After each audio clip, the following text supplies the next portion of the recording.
Magandang umaga, narito na ang PTV Balita ngayon.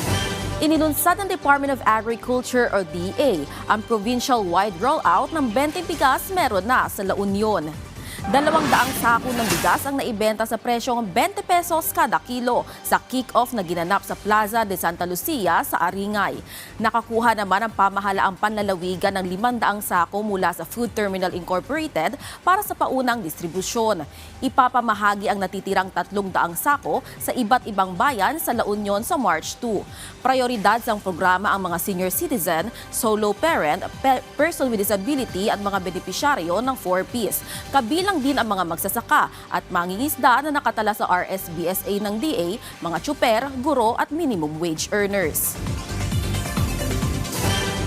Samantala, inaasahang bahagyang tataas ang presyo ng petrolyo ngayong linggo dahil sa panganib na subsupply dulot ng geopolitical issues sa pagitan ng US at Iran.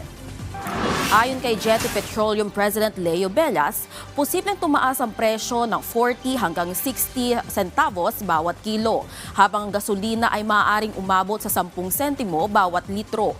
Nakatulong naman sa pagpigil ng mas laking pagtaas ng presyo ng langis, ang paglakas ng piso kontra dolyar. At yan ang mga balita sa oras na ito. Para sa iba pang updates, i-follow at like kami sa aming social media sites at sa PTV PH. Ako si Vel Custodio para sa Pambansang TV sa Bagong Pilipinas.